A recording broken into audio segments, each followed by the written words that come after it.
မင်္ဂလာပါရှင် Sharing by Shirley Channel လေးကနေပြန်လည်ကြိုဆိုပါရယ်ဒီနေ့မှာတော့ဆရာပီမိုးနင်းရေးသားသည့်အိစာတရစိတ်ပညာစာအုပ်ထဲကအပြစ်မရှာနှင်းဆိုတဲ့အကြောင်းအရာလေးကိုတင်ဆက်ပေးသွားမှာပဲဖြစ်ပါတယ်နားဆင်ခံစားပေးကြပါအောင်ရှင်အပြစ်မရှာနှင့်လူတစ်ဖက်သားအားစိတ်လိုက်မှန်ပါကဲရဲ့တင်ကြိုလွယ်ကူစွာအပြစ်မဆိုနှင့်လူတစ်ယောက်အပြစ်တင်စရာအမှုကိုပြုလုပ်သည့်အခါရုတ်တရက်အပြစ်ဆိုမည်အစားစဉ်းစားဆင်ခြင်ခြင်းသည်အပြစ်အကင်းဆုံးဖြစ်လေသည်စာရေး၍အပြစ်ဆိုခြင်းသည်လွယ်ကူ၏နောင်လူချင်းတွေးဖို့ခက်လေသည်စာရေး၍တော်၎င်းဒေါသအမျက်ကိုဖော်ပြခြင်းသည်တဲတဲတင်တင်မျက်နှာချင်းဆိုင်၍ပြောရသလောက်မခက်ပေတို့ဖြစ်လေရာတစုံတယောက်အပေါ်၌မကြည်နပ်သည့်အခါလက်လွတ်စပယ်စာရေးခြင်းသည်မစင်စားပဲ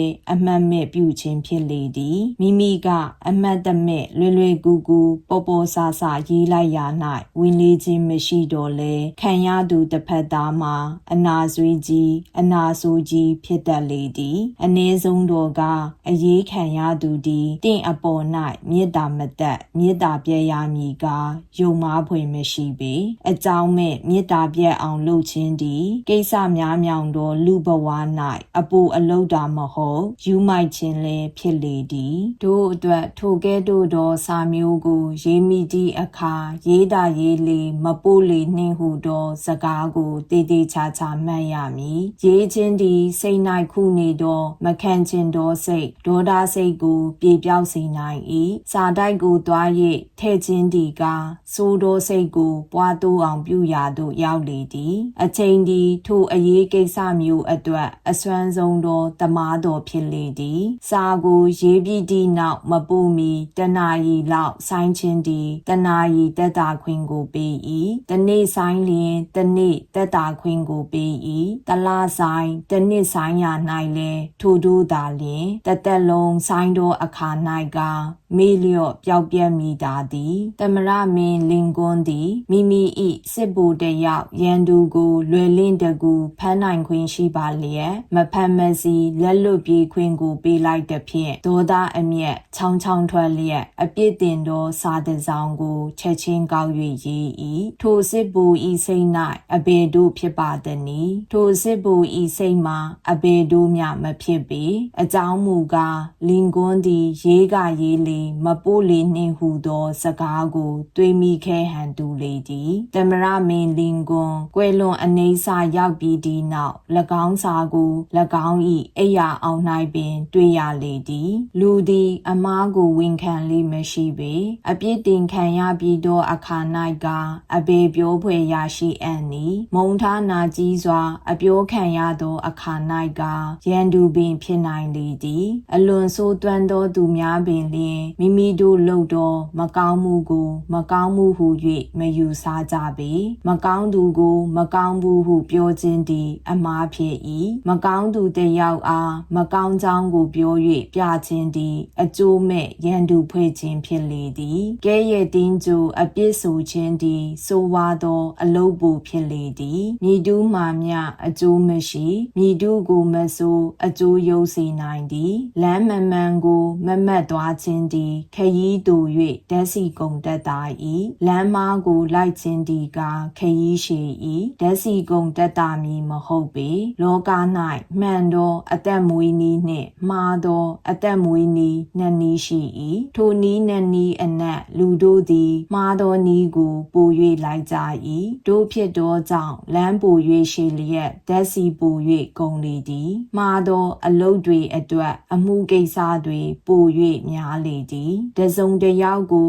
အပြစ်တင်လူကဲရဲ့လူသည်စိတ်ပေါ်ပေါက်ချေကထိုသူဤနေရာ၌အတင်ဤကိုထား၍ကြည်ကိုချင်းစာ၍ကြည်သူဤအခြေအနေကိုဆင်ခြင်း သူဤစိတ်တွင်ဘယ်ပုံရှိနေမည်ကိုအဖန်ဖန်စဉ်းစားရမည်လူများသည်မသိမချင်းစင်ကြယ်ကံကြ၏မိမိ၏အမှားကိုမှားသည်ဟုဆိုရိုးထုံးစံမရှိပေအကြောင်းပြစရာဝါစင်ကြယ်ကံစရာအချက်တွေကိုအဆုံးမရှိပြနိုင်လေသည်မဟုတ်ကိုအဟုတ်ဖြစ်အောင်ကြံဖန်၍တွေးတောရန်နီလန်တို့သည်အဆုံးမရှိပေသူတစ်ပါးကိုအပြစ်မတင်မီသူဘယ်အတွက်ဤသို့လုပ်ရသည်ဤသို့ကျင့်ရသည်ဟုသောအကြောင်းကိုသိအောင်ကြံဖို့လိုလေသည်ထိုကဲ့သို့သူဤစိတ်ကိုနားလည်အောင်တွေးတောရှာကြံခြင်းသည်အထူးစိတ်ဝင်စားဖွယ်ကောင်း၏စိတ်တဘောကိုလည်းမြင့်မြတ်စေနိုင်လေသည်ကဲ့ရဲ့တင်းကြိုအပြစ်ဆိုခြင်းနှင့်က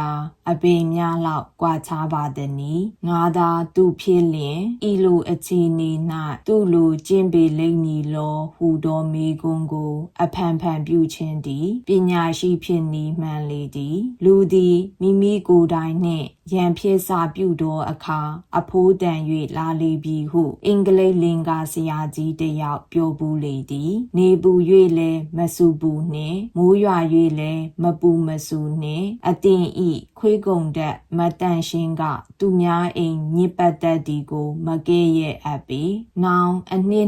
20-30မှစာ၍တေဒီတိုင်အောင်မုံထားရန်လူချင်းကိုဖြစ်စီလိုကအပြစ်ပြောသောစာတစောင်ကိုရေးပါလေအပြစ်ဆိုခြင်းသည်အဘယ်မျှပင်နီလန်းကြစီကမူရန်သူဖြစ်စေမည်ကစိတ်ချပါလေလူသည်လောจิตတမမဟုတ်အဘယ်မျှပင်အပြစ်ထင်ရှားစေကမူလောဘဒေါသမာနစသည့်မခံချင်သောစိတ်တို့သည်အမြဲထောင်၍နေ၏တို့ဖြစ်လေရာလူနှင့်ပေါင်းတင်းရာ၌တတိကြီးစွာထားဖို့လိုလေသည်လူတိုင်းဤစိတ်၌မာနတရားသည်ရန်အိုနှင့်တူ၏အပြစ်ကိုဖော်ပြခြင်းသည်ထိုရန်အို၌ကြာရောက်သောမိဘွားနှင့်တူလေသည်မာနကိုထိခိုက်သည့်အခါအသက်ကိုပင်တူစေနိုင်လေသည်အင်္ဂလိပ်ဘာသာစကား၏ဂုဏ်ချက်တည်းဖြစ်သောဝိထုရေးဆရာကြီးသောမတ်စ်ဟာဒီသည်မညာမတာဝေဖန်သောစာတစောင်အတွက်ဝိထုရေးခြင်းအလုပ်ကိုစွန့်ပစ်လိုက်လေပြီအင်္ဂလိပ်လင်္ကာဆရာကြီးသောမတ်ချက်တာတန်ဒီလည်းထိုနည်းမျိုးကြောင့်မိမိကိုမိမိတက်၍တည်လိုက်လေသည်ဘန်ဂျမင်ဖရန်ကလင်းသည်လူချစ်လူခင်လွန်စွာများသဖြင့်ပြင်သစ်ပြည်ကိုတန်အမတ်အဖြစ်နှင့်တွားရလေသည်ကျွန်ုပ်သည်မြည်တုအကြောင်းကိုမျှမကောင်းမပြောမြည်တုအကြောင်းကိုမဆိုကျွန်ုပ်တည်တလောက်အကောင်းကိုသာပြောမည်ဟုသောဝါဒသည်၎င်း၏ဝါဒဖြစ်လေသည်ယူမိုက်သောသူများသည်လူများ၏အပြစ်ကိုပြောတတ်၏လူများကိုကဲ့ရဲ့တတ်ကြလေသည်သူတထူး၏အပြစ်ကိုမရှုခြင်းသည်၎င်းခွင့်လွှတ်ခြင်းသည်၎င်းလူလိမ္မာတို့၏အမှုအရာဖြစ်လေသည်နားဆင်ပေးခဲ့ကြသောစာပေချစ်သူများအားလုံးတာယာပျော်ရွှင်ချမ်းမြေ့ကြပါစေရှင်